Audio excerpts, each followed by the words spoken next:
Atos 2:42 fala da comunhão, do relacionamento, da empatia, da simpatia deles que caía na graça do povo, e Deus ia aumentando a cada dia os que iam sendo salvos. Mas isso ainda estava preso a uma bolha. A bolha do tradicionalismo judaico. A bolha das convivências judaicas. Queridos, como é fácil a gente cair nessas bolhas.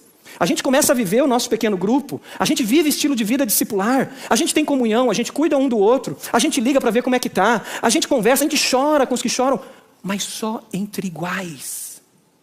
E aí a gente recebe como igreja pessoas de outras cidades que já são crentes, e a gente começa a acolher só iguais. E a gente pode se acostumar com isso. E a gente pode se iludir com isso. E o Espírito Santo está dizendo: muito bom, estão recebendo, mas cadê os que não são salvos? Cadê as pessoas que ainda não conhecem a Jesus? Cadê aquelas pessoas que para você ou para mim pode parecer assim: não é legal se esse cara vier para o meu pequeno grupo, ele tem um linguajar, só fala palavrão, ele não consegue ficar uma ou duas frases sem falar um palavrão, eu não tenho como convidar, vou escandalizar os irmãos do meu pequeno grupo. Já aconteceu isso com você? Acho que não, nós não pensamos assim, né? Mas que perigo! E a gente começa a criar muros, e começa a fechar a nossa tenda, e a viver a nossa vidinha. Deus está agindo, o Espírito Santo está agindo, poderosamente, mas podemos estar presos a raízes de tradicionalismos, regras que nós criamos, e começamos a criar mais, para manter aquele grupo protegido. Temos que proteger esse grupo, temos que proteger esse ministério, temos que proteger isso e aquilo. Essa igreja estava correndo sérios riscos de se tornar mais uma seita judaica. Talvez teríamos o farisaísmo, teríamos os saduceus e os cristonismos, que eram cristãos, seguidores de Jesus, presos ao tradicionalismo judaico, envolvidos somente com judeus. Mas a palavra de Deus diz que Deus quer que todos se salvem e que nenhum se perca. Tinha uma promessa que era ir a todos os povos, todas as pessoas, independente de etnias, independente da história delas, para serem salvas. Então Deus age. Deus intervém. 6:12 diz: com isso agitaram o povo. Esses líderes tradicionalistas estavam incomodados com essa fé, porque ela poderia romper com o tradicionalismo. Os líderes religiosos e os mestres da lei. E prendendo Estevão, ainda não é o segundo personagem principal, levaram ele ao sinédrio. Ali apresentaram essas testemunhas que diziam: este homem não para de falar contra este lugar, falava do templo, e contra a lei. Pois os ouvimos dizer que esse Jesus, o Nazareno, destruirá este lugar e mudará o quê? Sublinha na sua Bíblia. Mudará os costumes, vai mudar o nosso jeito de ser. A gente está tão acostumado a fazer assim todo dia, e aí ele vai mexer nisso, vai me tirar da zona de conforto. Deus usa Estevão poderosamente para pregar. Cheio do Espírito Santo, Estevão prega. Profeticamente, ele revela que o templismo era algo que iria impedir aquele povo de cumprir a missão do Senhor. Profeticamente, Estevão mostra que Jerusalém não é o centro de tudo, mas que os rios de água viva fluiriam por todas as nações. Então Estevão, cheio do Espírito Santo, prega. Ele coloca em xeque todos os tradicionalismos. E aí vem o versículo 57, onde vai aparecer o nosso segundo personagem dessa história. Vai lá para a sua Bíblia, sublinha aquilo que o Espírito Santo fizer saltar aos seus olhos. Atos 7:57 diz: mas eles, esses tradicionalistas, zelosos com as regras, taparam os ouvidos.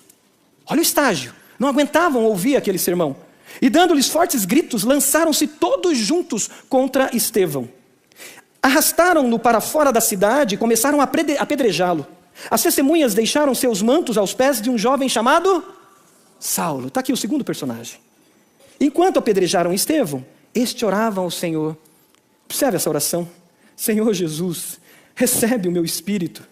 Então caiu de joelhos e bradou. Sublinha, por favor, isso na sua Bíblia. Senhor, não os consideres culpados deste pecado. Aleluia. O coração de Estevão estava transbordante de amor. Estevão entendia o que era a graça de Deus e o fato dele ter sido alcançado e salvo por Jesus.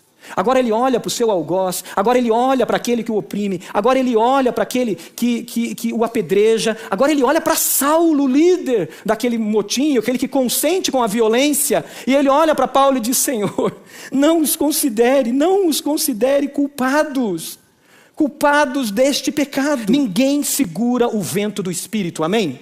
Não tem como segurar. Você pode colocar muros na sua casa, você pode colocar muros e criar regras e criar padrões para que você não se contamine, você se proteja, e você não quer levar o evangelho para aquele que é diferente, para aquele que é escravo do pecado, para aquele que ainda está no paganismo, mas o Espírito Santo vai soprar e vai derrubar muros. Ele derruba esses muros. O capítulo 8, o Espírito Santo age em meio a algo que não era bom, a perseguição. O Espírito Santo leva Filipe para Samaria. Samaria era meio igual, então dá para a gente ir lá. E aí Filipe prega, pessoas se convertem. O que faz Jerusalém? A igreja de Jerusalém ainda estava presa com raízes a esses tradicionalismos. A igreja envia Pedro e João para auditar o que estava acontecendo lá. Vamos ver se esse negócio é de Deus mesmo. Vamos ver se isso realmente é de Deus. E eles vão auditar. Sabe por quê? Porque quando estamos presos a tradicionalismos, nós precisamos ver de que lado eles estão, se do nosso ou do outro. O tradicionalismo cria lados. Você não é do meu lado, você não é da minha linha, e a gente segrega, separa pessoas. O Espírito Santo está agindo. E quando os homens endurecem seus corações, Deus vai rasgar os céus. Os tradicionalismos não nascem à toa. Não nasce porque alguém cria do nada. O tradicionalismo nasce de uma intenção boa de criar uma cerca de proteção para o pecado. Da onde surgiu o tradicionalismo do farisaísmo? Ele surge no pós-exílico. Surge com o povo que sofreu o que é ser exilado. E sofrendo o que é ser exilado, o povo chega e diz: gente, a gente precisa se cuidar. Nós temos que fazer um meio da gente não pecar mais. E aí eles pegam uma lei como o Shabat, o dia do descanso, o dia do Senhor, e eles começam a criar regras em volta do Shabat para que ninguém pecasse contra o sábado. Então eles começam a dizer: olha, no sábado você pode andar até 1 quilômetro. Aí a outra tradição diz assim: não, no sábado a gente vai poder andar 3 quilômetros. Aí o outro diz assim: não, no sábado a gente não pode lavar a louça. E começa a criar regrinhas. A intenção é positiva no início. Eles chamavam de halaká, tradições orais. Mas esse tradicionalismo começa a transformar aquilo que era para ser uma nação acolhedora em um quartel. Que era para ser uma família à mesa, que se conversa olho no olho, a imagem vai mostrar, se transforma em olhar na nuca do outro. E não mais olhos com olhos, face a face. E vira ritos e ritos do toque e não toque, e levanta um movimento que distancia as pessoas de Deus. O zelo que deveria ser pela pessoa tornou-se zelo por regras. Um fardo que impedia acolhimento e impedia o cuidado. O zelo pelas regras, querido, é muito importante. Ele torna as pessoas em coisas. Eu coisifico pessoas. Porque daí eu olho para aquela pessoa, eu não a amo mais. Eu olho para ela e digo: ela não obedece às regras. Eu não quero ela perto de mim. Ao ponto de querer eliminá-las. Não é que a gente vê nas redes sociais?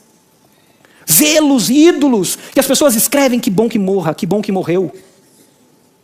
E crente escrevendo coisas desse tipo. Coisificando pessoas, criaturas criadas à imagem e semelhança de Deus, a quem devemos honrar. Nós coisificamos. O zelo pelas regras coisifica as pessoas a ponto de desejar vê-las eliminadas. A grande virada. Atos 9, versículo 3 em diante. Olha na sua Bíblia o que diz. Em sua viagem, quando se aproximava de Damasco, Paulo, então, rangendo os dentes, querendo morte, quando se aproximava de Damasco, de repente brilhou ao seu redor uma luz vinda dos céus, os céus se rasgam. Ele caiu por terra e ouviu uma voz que lhe dizia: Saulo, Saulo, por que você me persegue? Saulo perguntou: quem és tu, Senhor? Ele respondeu: eu sou Jesus, a quem você persegue. Levante-se, entre na cidade e alguém lhe dirá o que você deve fazer.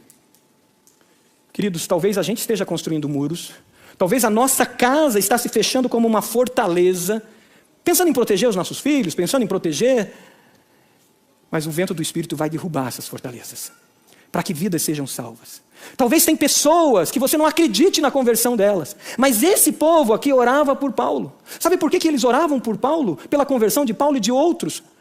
Olhando a oração de Estevão, antes ou sendo apedrejado. O que Estevão diz quando está sendo apedrejado? Estevão diz: Senhor, não os considere culpados deste pecado. Existia um amor tremendo, profundo, o maior dos milagres. O maior dos milagres não são os dons, O maior dos milagres não é a nossa capacidade de articulação. O maior dos milagres não são as estruturas que podemos levantar. O maior dos milagres não são os coxos andando, não são os mortos ressuscitando. O maior dos milagres é o amor, como um dunamis de Deus, a presença real do Espírito Santo rompendo corações ao ponto de amar o meu inimigo, ao ponto de amar o meu algoz, ao ponto de amar aquele que me tortura. E esse amor é o amor que estava latente naquela igreja e ele começa a se romper.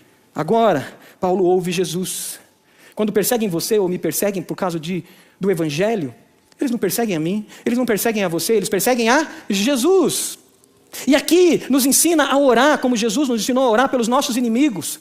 Porque antes desse céu se rasgar, com certeza corações se rasgaram orando por Paulo. Corações se rasgaram no seu secreto chorando e dizendo: Deus intervém, esse homem range os dentes e ama a violência e ele nos persegue. E esses corações rasgados no seu secreto alcançou o coração de Paulo, alcançou os céus. Esse coração acolheu antes.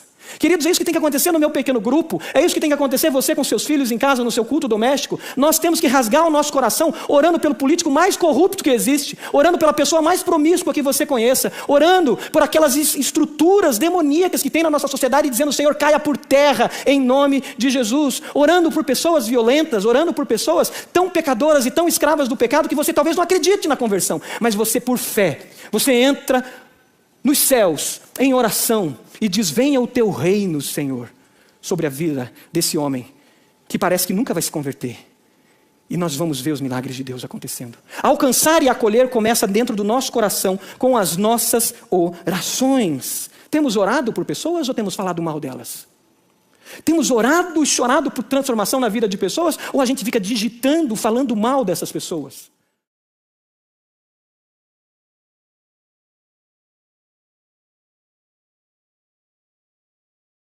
Quais são os rótulos que você tem colocado em outras pessoas? Essa semana foi uma semana minha de avaliação disso.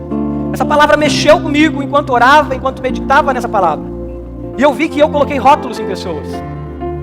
E eu tive que orar, confessar e dizer: Deus, misericórdia de mim. Quais são os rótulos? Os esquerdistas viraram esquerdopatas? Os direitistas viraram opressores de pobres?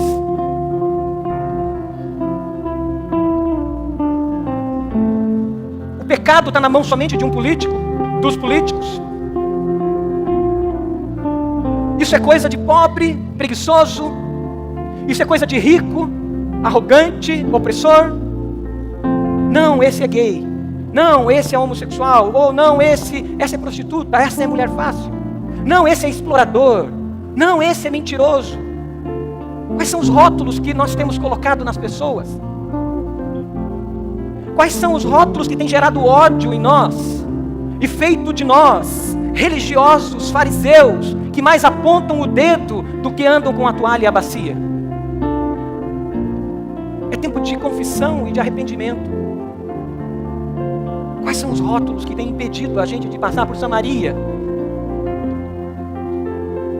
Quais são as racionalizações políticas, ideológicas, humanas, econômicas, que nós criamos para não amar como Jesus amou? Peça: Espírito Santo de Deus, som do meu coração, e se há algum caminho mau, revela, para que eu crave na sua cruz e a minha mente seja redimida, a minha mente seja resgatada, para que eu possa amar as pessoas, independente dos rótulos que outros colocam, e eu possa ajudar a arrancar rótulos e ver pessoas criadas à imagem de Jesus.